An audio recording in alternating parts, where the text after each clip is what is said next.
Good evening Visakha వాజీ news కి స్వాగతం. నా పేరు మీనా కొంతాల. ముందుగా వాజీ హెడ్లైన్స్ చూద్దాం. స్మార్ట్ మీటర్లను వెంటనే రద్దు చేయాలని డిమాండ్ చేసిన ప్రజా సంఘాలు.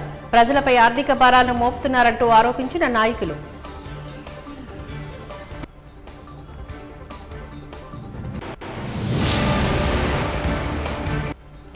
కాంగ్రెస్ పార్టీని జిల్లాలో బలోపేతం చేసే దిశగా కృషి చేయాలి. విస్తృత స్థాయి సమావేశంలో ఏఐసీసీ సెక్రటరీ పాలకవర్మ పిలుపు.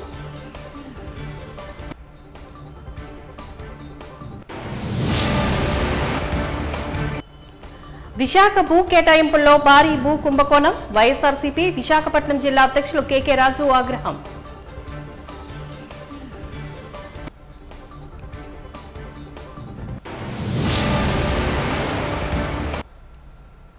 ఇక డీటెయిల్స్ చూద్దాం.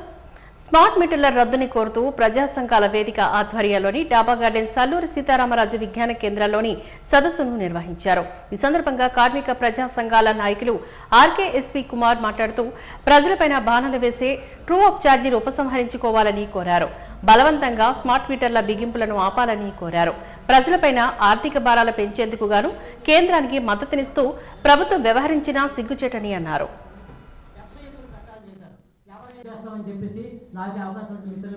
మిత్రులారా, ఈరోజు స్మార్ట్ మీటర్ తీసుకొస్తున్నారు. ప్రజల మీద ఏ రకంగా భారం పడతారు అన్ని నియోజకవర్గాల్లోనూ మండల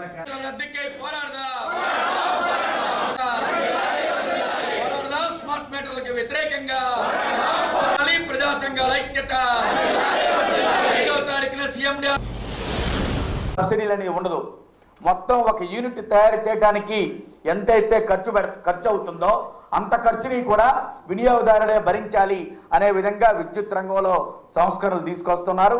ఆ రకంగా ఒక యూనిట్ ఇప్పుడు దాకా క్రాస్ సబ్సిడీ మనకి ఫంక్షన్లకి, కళ్యాణ మండపాలకి, సినిమా హాల్స్కి 20 రూపాయల యూనిట్ ఉంటే గృహ అవసరాలకి 2 రూపాయల యూనిట్ ఉండేది.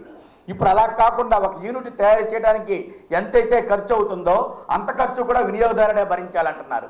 అంటే ఒక యూనిట్ తయారు చేయడానికి 12 రూపాయలు 13 రూపాయల ఖర్చు అయితే ఆ డబ్బులన్నీ కూడా వినియోగదారుల మీదే భారం పడేలాగా ఈ చట్టాల్లో మార్పు తీసుకొస్తున్నారు, సంస్కరణలు తీసుకొస్తున్నారు.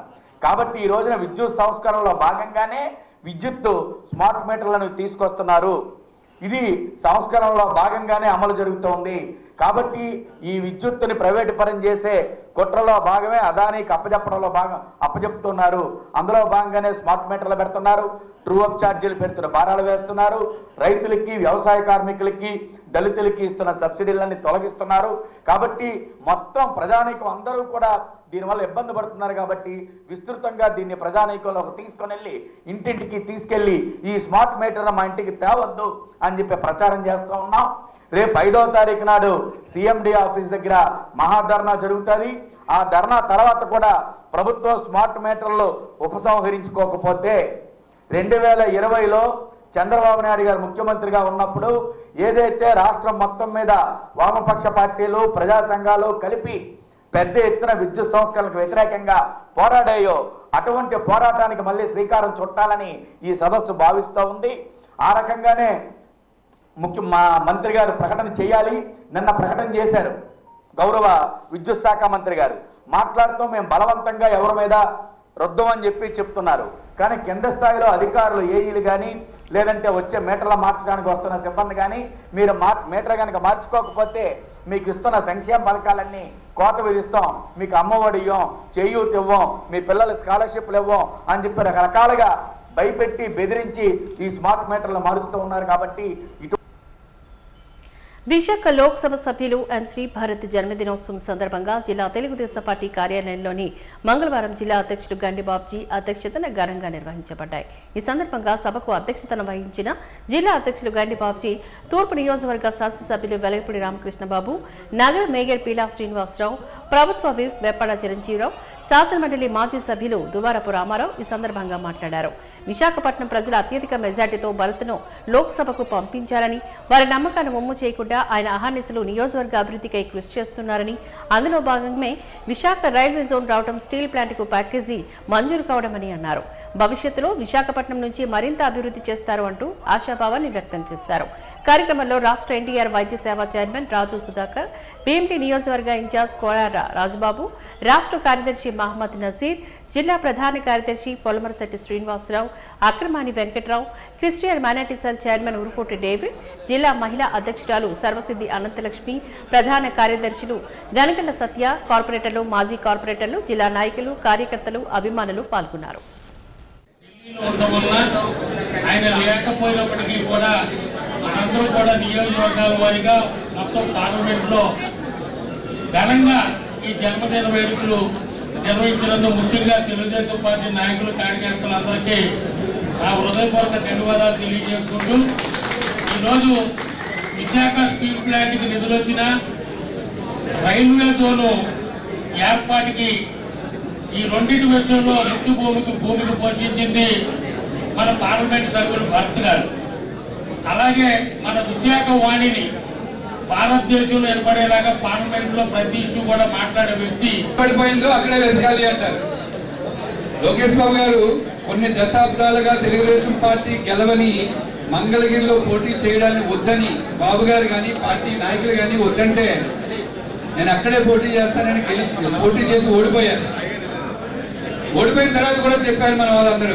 అయినప్పటికీ నేను ఎక్కడ ఓడిపోయానో మళ్ళీ అక్కడే గెలవాలి అని పట్టుదలతో లోకేష్ బాబు గారు మళ్ళా అక్కడే నిలబడి రాష్ట్రంలో 90,000 పైచిలకు ఓట్లతో అత్యధిక మూడో స్థానంలో నిలబడ్డారు. మంచిది కాదని వ్యక్తి ఎవరంటే మన భర్త గారు. అటువంటి మా నాయకుడు ఎంపీగా పార్లమెంట్లో ఉన్నప్పటికీ విశాఖపట్నం ప్రజలందరూ పార్టీ నుంచి ఈవేళ భర్త గారు ఉన్నట్టు చేసుకోవడం, ఆయనకు ఆరోగ్యం ఐశ్వర్యాన్ని భగవంతుడు ఇచ్చాడు.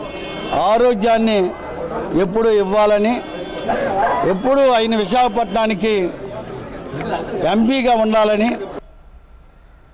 తన అంధత్వాన్ని అడ్డుపెట్టుకుని తన మేనమామ గంప సత్యనారాయణమూర్తి తనని దారుణంగా మోసం చేశాడు అంటూ అనకాపల్లి జిల్లా నర్సీపట్నం మండలం చెట్టుపల్లి గ్రామానికి చెందిన బొల్లాప్రగడ వెంకటరమణమూర్తి తెలియజేశారు. సోమవారం విజయ్ ప్రెస్ క్లబ్ లో నిర్వహించిన మీడియా సమావేశంలో బొల్లాప్రగడ అప్పన్న మోహన్ రావు, చంద్రల రాజలక్ష్మితో కలిసి ఆయన మాట్లాడారు. చెట్టుపల్లి గ్రామంలో తన పేరు మీద ఉన్న ఎకరా 54 సెంట్లు భూమిని మోసగించి ఆయన పేరుపై రిజిస్ట్రేషన్ చేయించుకున్నారని ఆరోపించారు. తనకు అన్యాయం జరిగిన విషయాన్ని గమనించిన తన స్నేహితులు కొందరు విజయనగరం పాల్కొండ సబ్ రిజిస్టార్ ఆఫీసులోని ఈ నెల 17న అన్ని ఆధారాలు సబ్ రిజిస్టార్ కు సమర్పించి సదరు భూమి రిజిస్ట్రేషన్ రద్దు చేయించినట్లుగా తెలియజేశారు.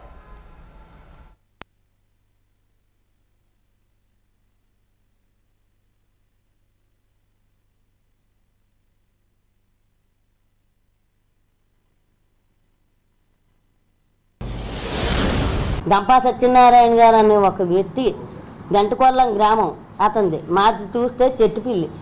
అతనికి మాకు భూమికి సంబంధం లేదు.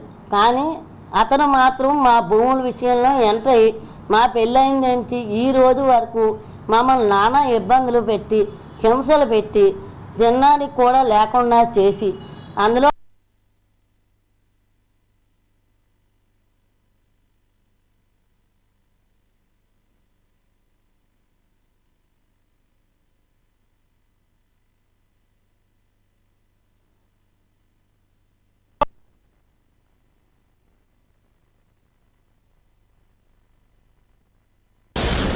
గంపా సత్యనారాయణ గారు అనే ఒక వ్యక్తి గంటకొల్లం గ్రామం అతనిది. మాది చూస్తే చెట్టుపిల్లి. అతనికి మాకు భూమికి సంబంధం లేదు.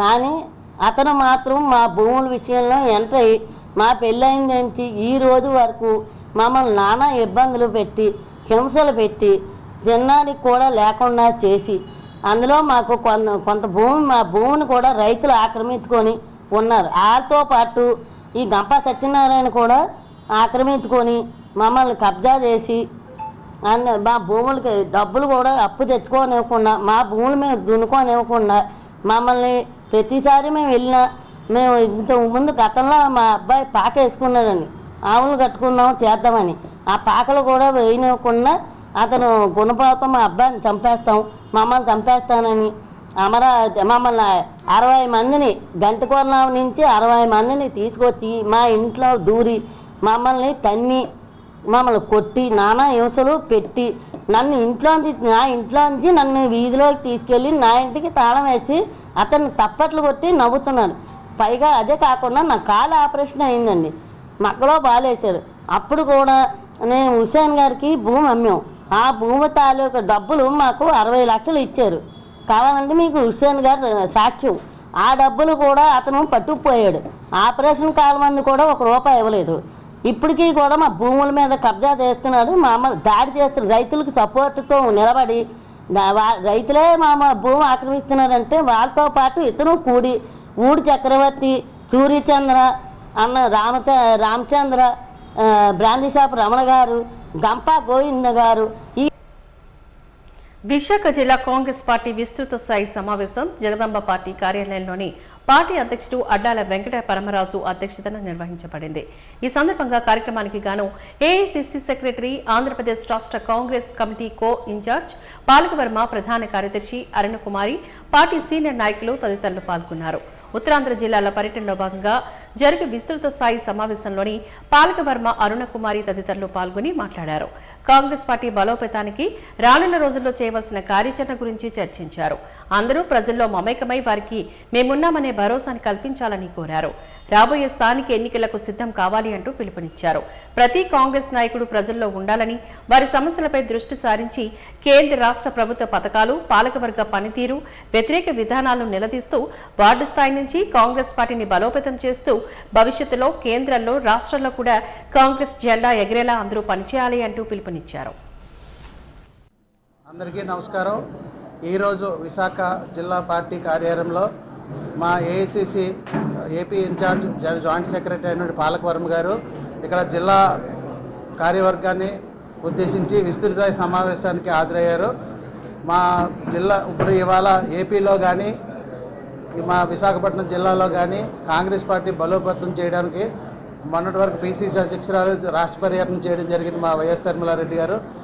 ఆవిడ రాష్ట్ర పర్యటన తర్వాత మా ఏఐసిసి ఇన్ఛార్జ్ జాయింట్ సెక్రటరీ పాలకవర్మ గారు, అలాగే నూతనంగా మా జిల్లాకి ఇన్ఛార్జిగా నియమితులైన అరుణ్ కుమార్ గారు ఈరోజు ఈ కార్యక్రమానికి రావడం జరిగింది. మా కార్యక్రమానికి వచ్చినందుకు వాళ్ళందరికీ ముందుగా ధన్యవాదాలు తెలియపరుస్తూ, ఈ కార్యక్రమం ఎందుకంటే మేము ఇది మా కాంగ్రెస్ పార్టీ అంతర్గత సమావేశం. ఈ సమావేశానికి పార్టీని బలోపేతం చేయడానికి, అలాగే కమిటీలు మేము ఏమేసామో చెక్ చేయడం కోసం మాకు విచ్చేశారు ఏఐసిసి నుంచి. మేడం గారు ఈ సమావేశాన్ని ఉద్దేశించి మేడం గారు 2 నిమిషాలు మాట్లాడాల్సిందిగా కోరుకుంటున్నాం.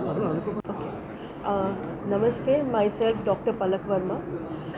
In our Congress party we have a routine activity of district executive meetings where we come and review the ongoing process of the activities done by the party team members down the line. I am here in Visakhapatnam for the party activities review meeting, as well as noting down my points of what needs to be focused by our party in the ground line. As you all are aware, Visakhapatnam steel plant is a burning issue for people in Visakhapatnam. Our PCC president has also regularly visited. Last time even I visited for the same, and we'll keep on fighting for the people here.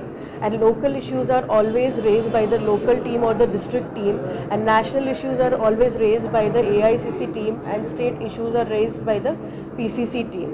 And I would like to bring to your notice that recently you all would have heard that Rahul ji has been speaking that in Maharashtra election votes theft happened, and a study has been done there also, and recently in Karnataka Lok Sabha by election also, wherein with the records we have that voters were migrated for voting. ఉప ముఖ్యమంత్రి పవన్ కళ్యాణ్ ప్రతి చిత్రాన్ని తాను అభిమానులతో కలిసి థియేటర్లో చూడటం అలవాటని, నేడు విశాఖలో జనసేన నాయకులు అభిమానులతో కలిసి సినిమాను చూస్తుంటే కొత్త అనుభూతికి లోనయ్యానని ఎమ్మెల్సీ నాగబాబు తెలియజేశారు. విశాఖ జిల్లా పర్యటనలో భాగంగా హరిహర వీరమల్లు చిత్రాన్ని దొండపర్తి సంఘం థియేటర్లో మెగా బ్రదర్ జనసేన ప్రధాన కార్యదర్శి ఎమ్మెల్సీ నాగబాబు, అభిమానులు, ఇతర పెద్దలతో కలిసి వీక్షించారు. అనంతరం సినిమాను ఉద్దేశించి ఆయన మీడియాతో మాట్లాడారు. సనాతన ధర్మ స్థాపనకు పవన్ మొదటి నుంచి కృషి చేస్తున్నారని, అదే దృక్పథంతో హరిహర వీరమల్లు చిత్రాన్ని కూడా తెరకెక్కించారని తెలిపారు.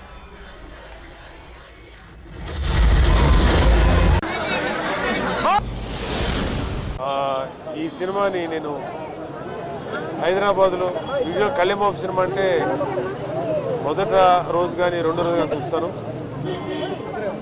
నేను వెళ్దాం అనుకున్నాను. ఈ లోపుగా ఇక్కడ వైజాగ్ వచ్చే ప్రోగ్రాం ఉంటే మా సందీప్ మీరు సినిమా ఇక్కడ చూస్తే బాగుంటుంది అనగానే హైదరాబాద్ చుట్టం మానేసి ఇక్కడ సంగం శరత్ థియేటర్లో ఆడుతుందని తెలిసి ఇక్కడికి వచ్చాను. ఈ సినిమా చాలా ఎగ్జైటింగ్గా ఉండాలి. నాకు తెలిసి ఈ సినిమా కథ నాకు కొంచెం చూచాయిగా తెలుసు. ఒక ధర్మం కోసం పోరాడినటువంటి ఒక సామాన్య మానవుడు, ఒక వీరుడి కథ ఇది. షూటింగ్కి నేను చాలాసార్లు వెళ్ళాను. కళ్యాణ్ బాబు గారు చాలా ఇంట్రెస్టింగ్గా చాలా డెడికేషన్తో ఈ సినిమా చేశారు. ఎందుకంటే షూటింగ్ చూస్తున్నప్పుడు ఒక ఆర్టిస్టు ఎంత డెడికేటెడ్గా చేస్తారో ఒక ప్రొడ్యూసర్గా నాకు అవగాహన ఉంది. రాజకీయాల్ని ఎంత డెడికేటెడ్గా ఎంత నిబద్ధతతో చేస్తారో ఈ సినిమా షూటింగ్ కూడా అంత నిబద్ధతను చేస్తారు ఆయన సినిమాలు. సో అందులోనూ పవన్ కళ్యాణ్ గారిది ఫస్ట్ టైం పీరియాడిక్ బ్యాక్గ్రౌండ్ ఉన్నటువంటి ఒక ఫిక్షన్ స్టోరీ. అంటే భారతదేశాన్ని మొఘలాయలు పరిపాలించినప్పుడు ఔరంగజేబ్ భారతదేశాన్ని పరిపాలిస్తూ హిందువుగా నువ్వు ఉండాలంటే లేదా జుట్టు పెంచుకోవాలంటే నీకు జిజియా పన్ను కట్టాలని ఇలాగా ఎంతోమంది హిందువుల్ని చాలా టార్చర్కి గురి చేసినటువంటి రాజు. సో అతన్ని మా కాలేజీ చదివేటప్పుడు తెలుసు అతని గురించి, చదువుకునేవాళ్ళం హిస్టరీ. అతను ఎంత క్రూరుడైనటువంటి రాజు. సో మాకు అప్పుడే అనిపించేది ఇతని గురించి ఎవరు ఫైట్ చేయలేదని. అప్పట్లో ఛత్రపతి శివాజీ మహారాజ్ చేశారు, తర్వాత సంభాజీ చేశారు. కాకపోతే మనకి ఈ హరిహర వీరమల్లు అనే క్యారెక్టరు ఫిక్షన్ క్యారెక్టర్ అయినా ఒరిజినల్ హిస్టారిక్ బ్యాక్గ్రౌండ్లో కాబట్టి డెఫినెట్గా చాలా ఎక్సైటింగ్గా ఉంది చూడాలని. అందులోనూ కోహినూర్ డైమండ్కి సంబంధించినటువంటి నేపథ్యం ఇది. విశాఖపట్నంలో అత్యంత ఖరీదైన భూములను సీఎం చంద్రబాబు తన బినామీలకు కట్టబెట్టడం వెనుక అతిపెద్ద భూ కుంభకోణం ఉందని వైఎస్ఆర్సీపీ విశాఖ జిల్లా అధ్యక్షుడు కేకే రాజు మండిపడ్డారు. విశాఖపట్నం నగర పార్టీ కార్యాలయంలో మీడియాతో మాట్లాడుతూ వేల కోట్ల రూపాయల విలువైన భూములను కారు చౌకగా పలు ప్రైవేటు సంస్థలకు అప్పగించడం వెనుక ఆయా సంస్థలతో చంద్రబాబుకు ఉన్న లాలూచీ బయటపడుతోందని అన్నారు. తక్షణమే ఈ భూ కేటాయింపులను రద్దు చేయాలని డిమాండ్ చేశారు. ఉత్తరాంధ్ర అభివృద్ధిని పక్కకు పెట్టి ఈ ప్రాంతంలోని విలువైన ప్రభుత్వ భూములు కాజేసే రాబందుల్లాగా ప్రభుత్వ పెద్దలు మారిపోయారంటూ ఆగ్రహాన్ని వ్యక్తం చేశారు. కూటమి సర్కార్ భూదోపిడిపై ఉత్తరాంధ్ర ఉద్యమించే పరిస్థితిని తీసుకువస్తున్నారంటూ ధ్వజమెత్తారు.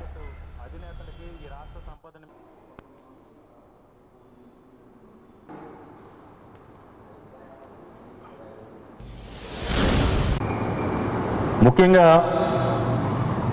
గత వైఎస్ఆర్ కాంగ్రెస్ పార్టీ ప్రభుత్వం అధికారంలో ఉన్నప్పుడు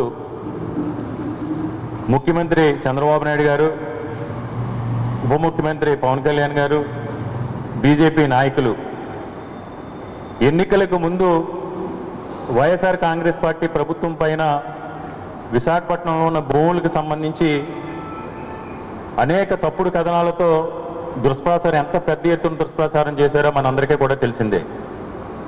ఈరోజు కూటమి ప్రభుత్వం అధికారంలోకి వచ్చి 14 నెలలు పూర్తయినా సరే ఆ రోజు ఏదైతే ఎల్లో మీడియా పేపర్లోని టీవీల్లోని లేకపోతే ఆ నాయకులు నోటి వెంట ప్రచారం చేశారో వాటినేటిని కూడా ఈ రోజు వరకు కూడా వారు నిరూపించలేకపోయారు. ముఖ్యంగా రాజకీయ ప్రయోజనాల కోసం ఆ రోజు విశాఖపట్నంలో కలెక్టరేట్ని అమ్మేశారని, లేదా ఇంకో కాలేజీని అమ్మేశారని, ఆంధ్ర యూనివర్సిటీ భూములను అమ్మేశారని ప్రజల్ని తప్పుదో పట్టించే విధంగా, ప్రజలు ఒక అభద్రతాభావానికి గురే విధంగా ఉత్తరాంధ్ర ప్రాంతం మీద ఏదో ముసలి కన్నీరు కార్చినట్టు ఆ రోజు కార్చి ఈ ప్రాంత ప్రజలందరినీ కూడా రెచ్చగొట్టే విధంగా చేయడం జరిగింది. మీరు ఏదైతే విశాఖపట్నానికి సంబంధించి కూటమి ప్రభుత్వం అధికారంలోకి వచ్చిన తర్వాత భూ కేటాయింపులు చేశారో ఆ భూ కేటాయింపుల్లో సపోజ్ ఎగ్జాంపుల్కి సత్వా డెవలపర్స్కి 15,000 కోట్లు పెట్టుబడి పెడతారు, 25,000 మందికి ఎంప్లాయ్మెంట్కి ఇస్తారు. ఆ ఒప్పందం ఉంటుంది కదా, ఆ ఒప్పంద పత్రాన్ని బహిర్గతం చేయాలని మేము ఈరోజు డిమాండ్ చేస్తున్నాం. సంవత్సరానికి ఎంత పెడతారు, ఎన్ని సంవత్సరాల్లో ఆ ప్రాజెక్ట్ని కంప్లీట్ చేస్తారు, ఏ విధంగా ఎంప్లాయ్మెంట్ కల్పిస్తారు, ఆ ఎంప్లాయ్మెంట్ కల్పించడానికి తీసుకొచ్చే ఆ సెక్టార్ ఐటీ సెక్టార్లో తీసుకొస్తారా, సర్వీస్ సెక్టార్లో ఎంప్లాయ్మెంట్ కల్పిస్తారా?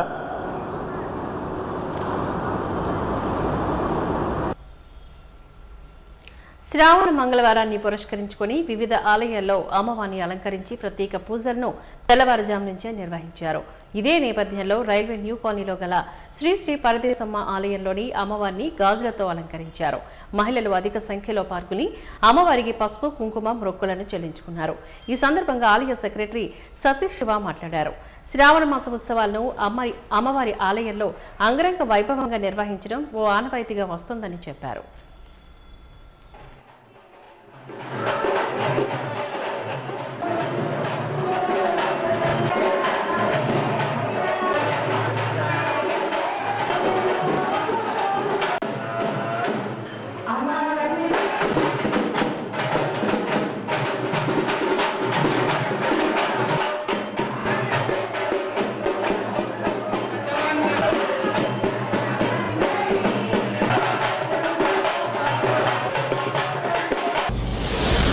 మంగళగౌరి దేవిగా అలంకరణ చేశారండి ఈరోజు. అలాగే 1,00,000 గాజులు 1,00,000 పసుపు కొమ్ములతో అమ్మవారికి అలంకరించడం జరిగిందండి. అనిల్ భవానీ గారి ఆధ్వర్యంలో భారీ కార్యక్రమం ఉండే వల్ల, అలాగే అనంతరం అన్నదాన కార్యక్రమం కూడా చేస్తున్నారండి. మరి పరదేశమ్మ తల్లి ఆయుర ఆరోగ్యాలు ఇచ్చి అందరికీ చేకూరాలని కోరుకుంటూ జై పరదేశమ్మ. ఈరోజు శ్రీ పరదేశమ్మ తల్లి అమ్మవారికి మంగళగౌరి దేవిగా ఈ శ్రావణ మాసంలో మొదటి మంగళవారంగా శ్రీ అనిల్ భవానీ గారు ఆధ్వర్యంలో మరి ఈ గాజుల అలంకరణ చేయడం జరిగిందండి. దీనికి దగ్గర 3 లక్షల రూపాయలు ఖర్చు అవుతుంది. ఇవన్నీ కూడా భవానీ గారు మరి విరాళదాతలను సహకరించి ఈ వాళ్ళ శిశు బృందం కూడా వారం రోజుల క్రితం నుంచి కూడా చాలా శ్రమ పట్టి ఈ దండలు కట్టడం కానీ, అదే పసుపు కొమ్మలు ఇవన్నీ కూడా కట్టి దండలుగా కట్టి ఈ అలంకరణ చేయడానికి కూడా 2-3 రోజులు టైం పట్టింది. ఈ గాజులు సమకూర్చడానికి వారం రోజులు మనకు సమయం పట్టిందండి. అలాగే ప్రతి సంవత్సరం వల్ల ఈ సంవత్సరం కూడా ఇంకా ఘనంగా చేశారు. అలాగే ఈసారి అన్నదానం కూడా పెట్టారు. సాంస్కృతిక కార్యక్రమం కూడా ఒకటి పెట్టడం జరిగింది. సంవత్సరాల నుంచి ప్రతి సంవత్సరం శ్రావణ మాసంలో మొదటి మంగళవారం మంగళగౌరి వ్రతం చేసి ఆ రోజు పరదేశ అమ్మవారికి 1,00,000 గాజులతో అలాగే 1,00,000 పసుపు కొమ్ములతో అలంకరించి చిన్నమ్మవారికి పెద్దమ్మవారికి అలంకరించి చుట్టుపక్కల ఉన్న గ్రామాల ప్రజలందరూ కూడా తండోపతండాలుగా వచ్చి ప్రతి సంవత్సరాలు ఈ సంవత్సరం కూడా అమ్మవారిని దర్శించుకొని అమ్మవారి ఆశీస్సులు పొందారు. అమలుకు సాధ్యం కాని హామీలను ఇచ్చి ముఖ్యమంత్రి నారా చంద్రబాబు నాయుడు, ఉప ముఖ్యమంత్రి పవన్ కళ్యాణ్ ప్రజలను మోసం చేశారు అంటూ వైఎస్ఆర్సీపీ దక్షిణ నియోజకవర్గ సమన్వయకర్త వాస్పల్లి గణేష్ కుమార్ ఆరోపించారు. బాబు షూరిటీ మోసం గ్యారంటీ కార్యక్రమంలో భాగంగా 42వ వార్డులో వార్డు కార్పొరేటర్ ఆధ్వర్యంలో కార్యక్రమాన్ని నిర్వహించారు. ఈ సందర్భంగా వారు మాట్లాడుతూ 40 ఏళ్ల రాజకీయ చరిత్రలో చంద్రబాబు నాయుడు మోసాలతోని అధికారం చేపట్టారంటూ విమర్శించారు. తల్లికి వందనం పెన్షన్లు సగానికి సగం పైగా అనర్హులుగా నిర్ధారించారంటూ విమర్శించారు. ఇప్పటికైనా ప్రజలకు చేసిన మోసాలపైన కూటమి ప్రభుత్వం స్పష్టతనివ్వాలి అంటూ డిమాండ్ చేశారు. ఆడబిడ్డ నిధిని తక్షణమే విడుదల చేయాలని డిమాండ్ చేశారు. జగన్మోహన్ రెడ్డి పేద ప్రజలు చేస్తానని వాగ్దానాలు ఇచ్చిన తర్వాత ఈ విధుల గురించి మాట్లాడితే ఈరోజు సమాధానం చెప్పలేని స్థితిలో ఉన్నారు. ఈ దేశంలోనే ప్రాంతం రోడ్డు కనెక్టివిటీ ఏదే దానికి ప్రధానమైన కారకుడు చంద్రబాబు నాయుడు గారు. దురదృష్టం బాగుండి రాజశేఖర రెడ్డి గారు ముఖ్యమంత్రి అయిన తర్వాత దానికి ఒక ఈ మీటింగ్ కూడా మా ఇద్దరు నాయకులకి కూడా కృతజ్ఞతలు తెలియజెప్పుకుంటున్నాను. నాయకులకు, కార్యకర్తలకు ఇక్కడ ప్రతి ఒక్క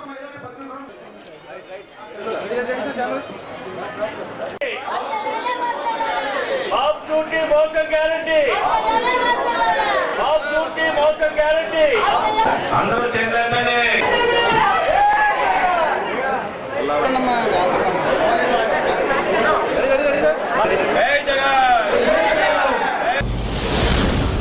ముఖ్యంగా ఈరోజు ఈ కార్యక్రమం యొక్క ముఖ్య ఉద్దేశం ఏంటంటే ఎన్నికలకు ముందు చంద్రబాబు నాయుడు గారు ప్రజల ఆశావాదాన్ని అవకాశంగా తీసుకుని అమలు కాని హామీలన్నీ కూడా ఇచ్చి ఎన్నికల్లో గెలిచిన తర్వాత ఆ సంక్షేమ కార్యక్రమాలన్నింటినీ కూడా అమలు చేయకపోగా ఈరోజు సంక్షేమ పథకాల గురించి పాపం ఎవరైతే పేద ప్రజలు ఉన్నారో ఆడబిడ్డ నిధి గురించి కానీ తల్లికి వందనం గురించి కానీ నిరుద్యోగ వృత్తి గురించి కానీ ఉచిత గ్యాస్ గురించి కానీ అదేవిధంగా ఉచిత బస్సు గురించి కానీ 50 సంవత్సరాల మహిళలకు ఇస్తానన్న కార్యక్రమాల గురించి కానీ వీటన్నిటి గురించి అడిగితే బెదిరింపు ద్వారంతో ఎవరన్నా అడిగితే మీ నాలిక మందం నాలిక తీరేస్తాం కోసేస్తాం అనే విధంగా బెదిరింపులకు పాల్పడుతూ ఉన్నారు. అధికారం ఎవరికి కూడా శాశ్వతం కాదు.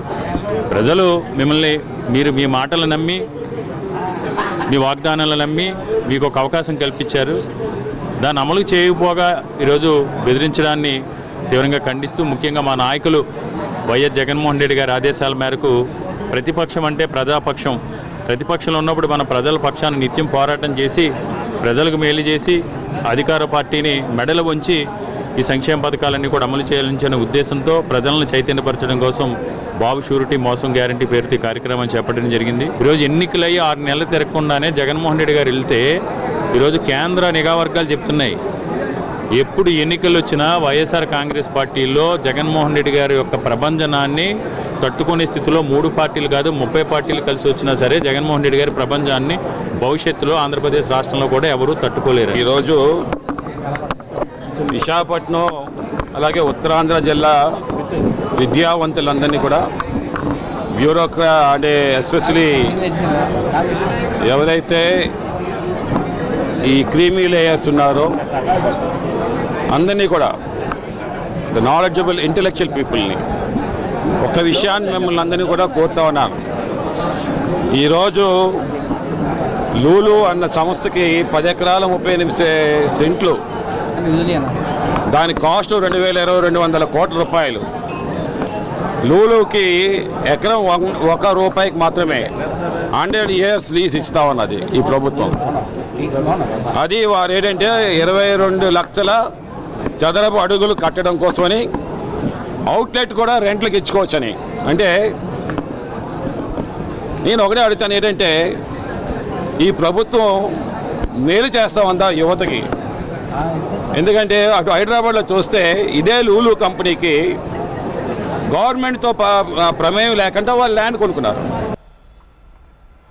ఇటీవల జరిగిన ఆంధ్రప్రదేశ్ బాక్సింగ్ అసోసియేషన్ ఎన్నికల్లో ఏకగ్రీవంగా ఎన్నుకోబడిన నూతన కమిటీ సభ్యులను మంగళవారం బీజేపీ ప్రెస్ క్లబ్లో ప్రకటించారు. ఈ సందర్భంగా ఏర్పాటు చేసిన విలేకరుల సమావేశంలో అసోసియేషన్ నూతన అధ్యక్షుడు వెంకటేశ్వరరావు మాట్లాడారు. బాక్సింగ్ రంగాభివృద్ధికి తమ అసోసియేషన్ కట్టుబడి ఉందని చెప్పారు. సీనియర్ ఉపాధ్యక్షునిగా వేణుగోపాలరావు, ప్రధాన కార్యదర్శి మధుసూదన్ రావు, కోశాధికారి శ్రీనివాసరావుతో పాటు పలువురు కార్యవర్గ ప్రతినిధులను నియమించినట్లుగా ఆయన పేర్కొన్నారు. 4 ఏళ్ల పాటు అసోసియేషన్ ఆధ్వర్యంలోని మరింత ఉత్సాహంగా పనిచేస్తామని చెప్పారు.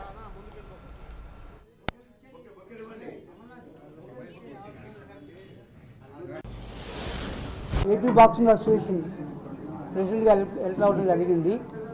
ఈ ఎలక్షన్స్ మొన్న ఆదివారం పొద్దున 10 గంటలకి నెల్లూరు ప్రెస్లో ఆర్గనైజ్ చేయడం జరిగింది. మా స్టేట్ బాడీ మొత్తం కూడా ఇనానిమస్గా ఎలక్ట్ చేసుకున్నారు. మాకు ఎలక్షన్స్లా కాకుండా ఇనానిమస్గా ఒక ఫ్యామిలీ అందరం కూడాను అండర్స్టాండింగ్ పోయి ఇనానిమస్గా అన్ని పోస్టులు కూడా ఇనానిమస్గా అయిందండి. ఎటువంటి కాంపిటీషన్ జరగలేదు. అందరూ ఐక్యతో ఈ సపోర్ట్ ఎలక్షన్ పూర్తవడం జరిగిందండి.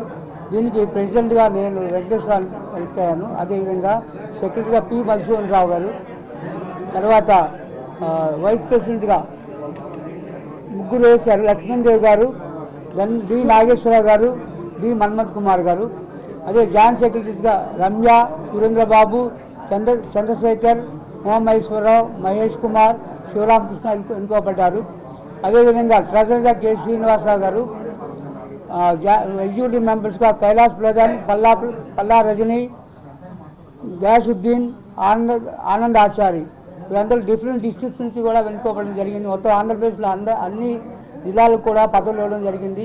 ఎందుకంటే అందరూ కలిసి ఒక ఐక్యతతో ముందుకు పోవాలని చెప్పి అందరిని కలుపుకొని ముందుకి వెళ్ళాలనే ఉద్దేశంతో అందరికి కూడా పదవులు ఇవ్వడం జరిగింది. అంటే ఇంకొకటి ఏంటంటే వాళ్ళకి మోటివేషన్, వేరే జిల్లాల్లో కూడా బాక్సింగ్ ప్రమోట్ అవ్వాలని మా ఇంటెన్షన్. అందరి సహకారంతో సక్సెస్ఫుల్గా ఎలక్షన్స్ పూర్తి చేస్తున్నామండి. ముఖ్యంగా ఏంటంటే అందరి ఉద్దేశం ఏంటంటే బాక్సింగ్ ఆంధ్రప్రదేశ్లో ప్రమోట్ చేయడం మెయిన్. మనం ఇంకా మన స్పోర్ట్స్ రిజర్వేషన్స్ ఏంటి, స్పోర్ట్స్ ఇన్సెంటివ్స్ ఏంటి, తర్వాత వాజీ న్యూస్ ముగించే ముందు ముఖ్యాంశాలు మరొకసారి చూద్దాం.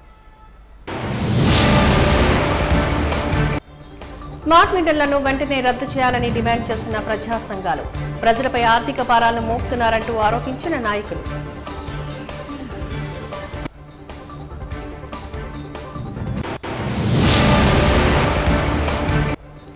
కాంగ్రెస్ పార్టీని జిల్లాలో బలోపేతం చేసే దిశగా కృషి చేయాలి. విస్తృత స్థాయి సమావేశంలో ఏఐసీసీ సెక్రటరీ పాలకవర్మ పిలుపు.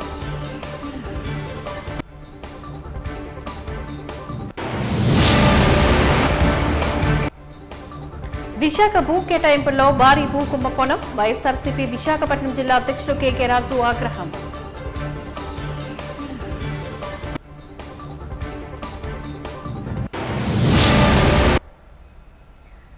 వాజీ న్యూస్ ఇంతటితో సమాప్తం. నమస్కారం.